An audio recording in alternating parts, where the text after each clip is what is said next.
We continue with our study of faithful witnesses. I have really been enjoying this quarter. I hope that you have as well.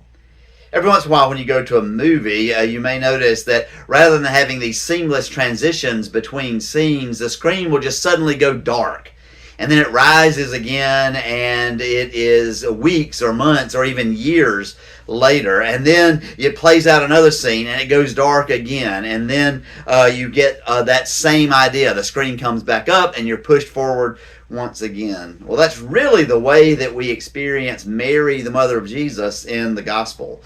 She's often center stage, but her scenes are few and far between, and they just kind of pop up, and then they disappear, and then they pop up again at a later time. And so I want us to do that today as we consider her and her witness and what her life can teach us. And so the first scene rises, a very familiar scene, of course. We first meet Mary in Matthew and Luke, and especially in Luke as a very young woman, perhaps as young as 12 or 14, and she's visited by the angel Gabriel. And the angel, of course, tells her that she is blessed and that she will give birth to the mother of God, that she will give birth to the Messiah.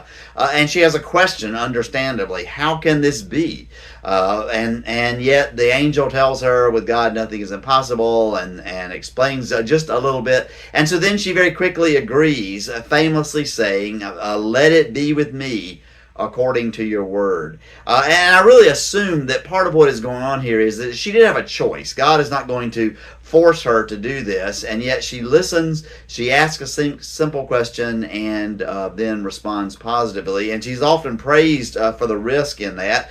She was risking her future with Joseph, her plans for her life, even literally her life.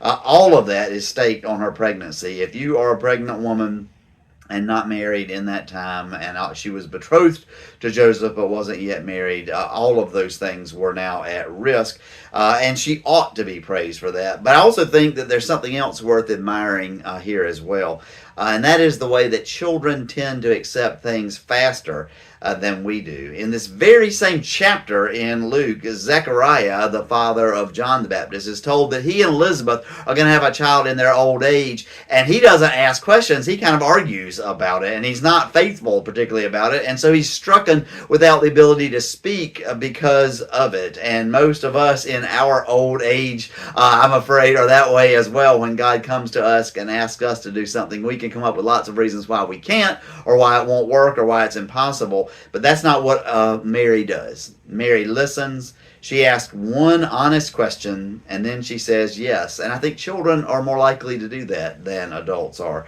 And so when Jesus tells us to become like children, partly I think that's what he's telling us to do. To hear God's call the way that Mary heard it, and then to respond. So the screen grows dark, rises again. And it rises on one of the passages that is one of the actual passages for our lesson this morning. The long trip to Bethlehem is behind Mary. The 9 months of the pregnancy, including the visit to her cousin Elizabeth, the birth, the shepherds, all of it have now happened. And Luke tells us this wonderful verse: Mary treasured all these things and pondered them in her heart. Now look closely at those two words, treasured.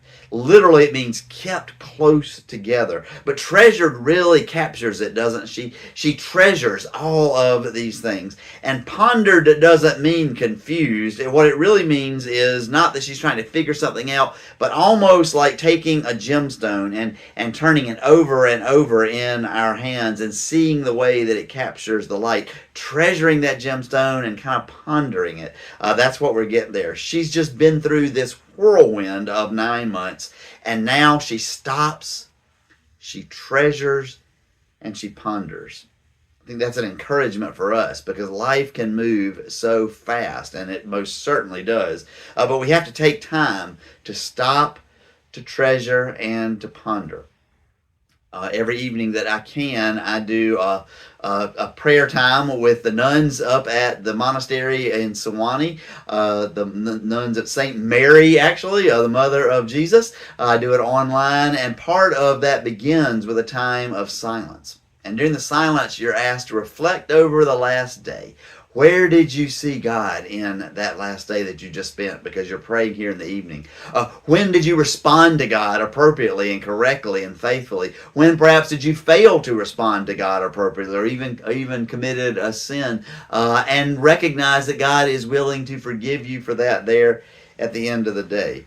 If we don't do that, if we miss that, if I skip that day, I often am going to miss really thinking about where was God today, and I may miss the opportunity to learn and to move forward as well. There are patterns in our lives, and when we find them, they can give us great power because we recognize the next time that God is with us. I don't journal as much as I used to, but years ago I journaled a good bit, and I also didn't really recognize, I knew that I got depressed every now and again, but I didn't realize it always happened between Christmas and as the new year as the old year turned over into the new year. And one year I happened to be reading back my previous journal entries, and that's when I saw the pattern. Every year between the end of Christmas and the first week of January, that's when I get so horribly depressed. And I recognize it's because it can be a tough slog for a pastor. Back then I was also a young father. It can be a tough slog getting a church and a family all the way through Christmas and everything that has to happen.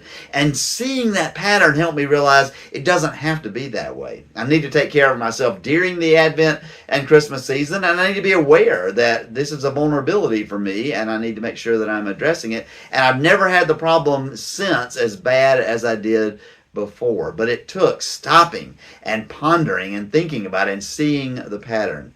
Well, for Mary, I think her pause is looking back and recognizing that the fear and the uncertainty and the struggle, all of those things were worth it. And probably most of us have had a similar experience that she did. Now, she knows that more of all those things are coming. Her life isn't over, and it's going to stay complicated. She is the mother of the Messiah. But for this one moment, she can see how God was with her every step of the way, even when it wasn't obvious, maybe even when she didn't feel it. And that's going to make the next step that much more powerful. And part of that next step is going to be, at least in some time, relatively early future, is going to be fleeing from Herod and moving to Egypt for a while. Difficult time, but she will know that God is with her because God has been with her. Screen goes dark. It rises back up 3 decades later. Now, I'm skipping some of our story to get here, but Jesus has just begun his ministry, and we have this wonderful story there in our lesson for today. He, Mary, and as all of his disciples are at a wedding in Cana of Galilee, and the wine runs out. And Mary turns to Jesus and simply says, "They have no wine." And Jesus answers, "Woman, what concern is that to you and me? My hour has not yet come." Once heard the great preacher Tony Campolo speaking to a group of youth. I had taken my youth group to this event, and he used the King James Version intentionally, and he told this whole room of youth, the next time your mother asks you to do something, to clean up your room or to take out the trash or whatever, say to her, "Woman, what hath that to do with me?" And see what happens. But here's what really makes this passage remarkable. What happens to Jesus when he says that? Well, Mary doesn't argue back. She just turns to the servants and she says, "Do whatever he tells you to do." Now, a lot of us assume that she gives him the look that moms almost uniquely can give rather than a verbal response. And that look says, "You may be the Messiah, but I wiped your bottom when you were a baby, and you better not forget that. I want you to do what I'm asking you to do." And I love that reading, and I believe it's true. But also, I want us to see just how much real faith is packed into her response.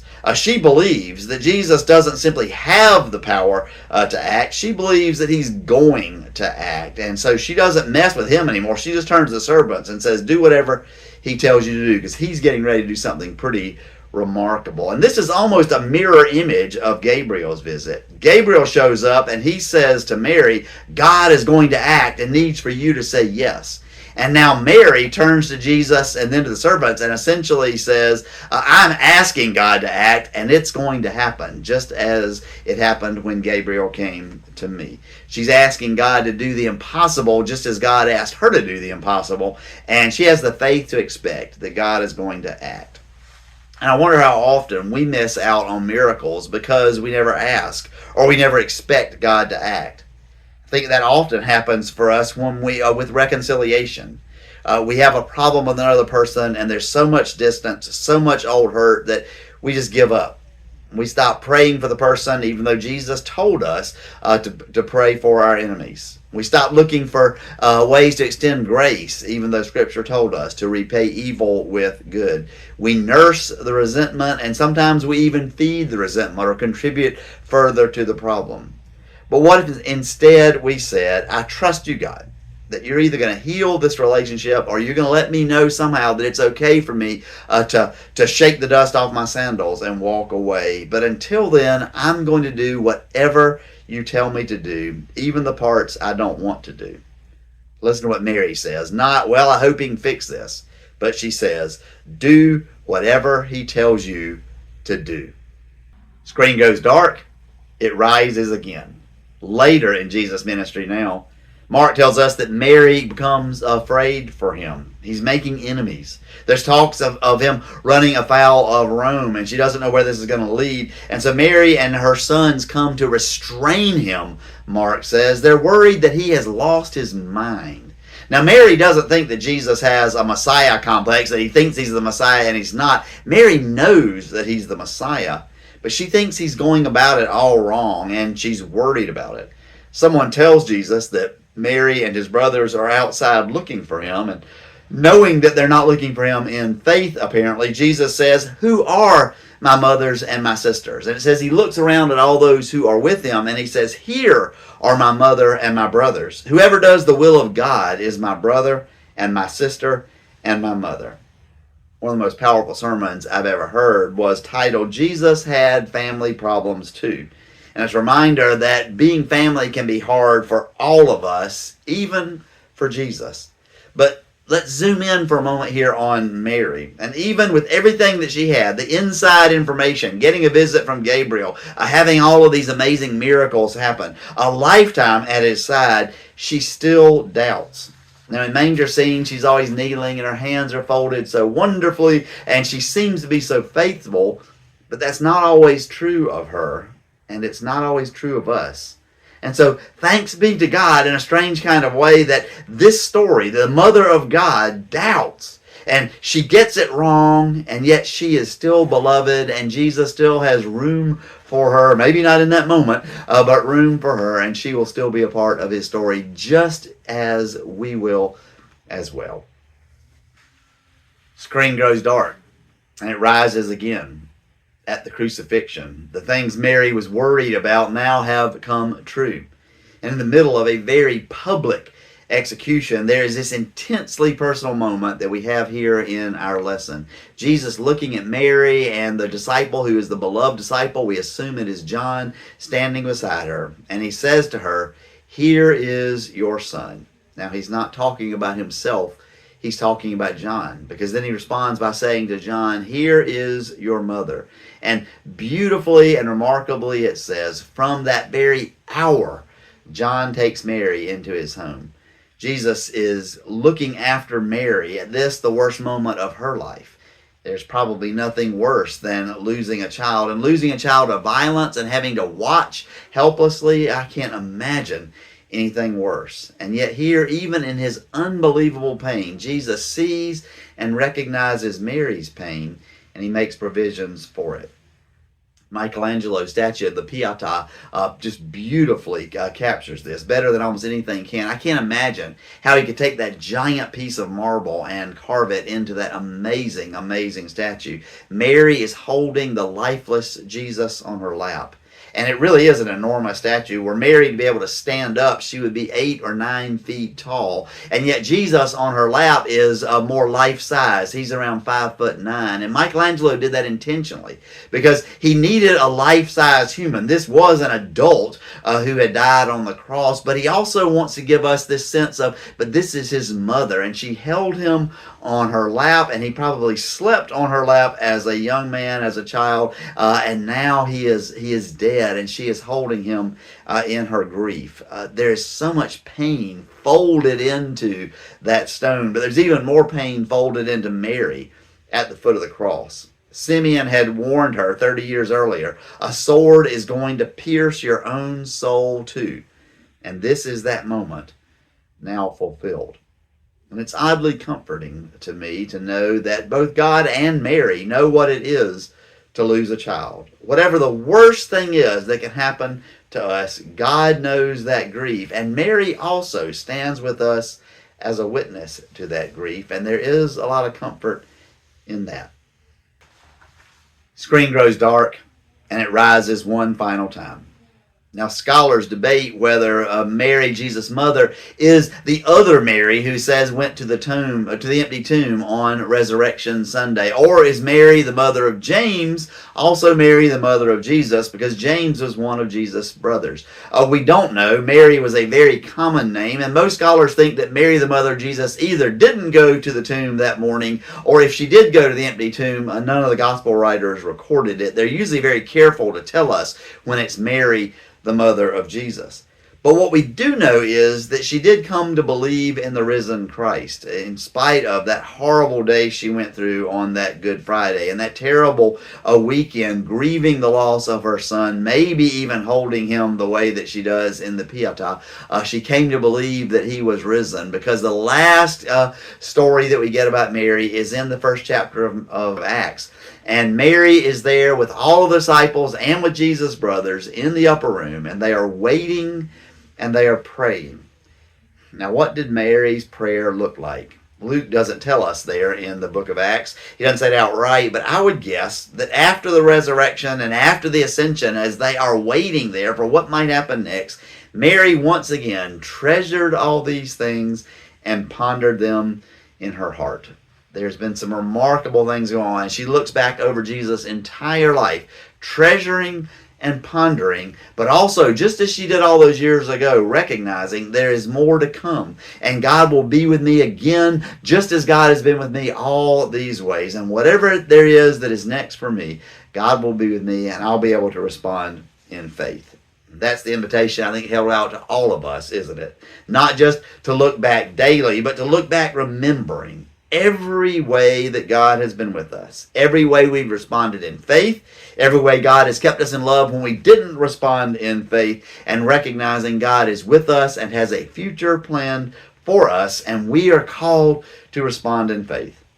Mary was, in so many ways, a very ordinary person, and also an amazingly remarkable one. May we learn from her and live our lives like her.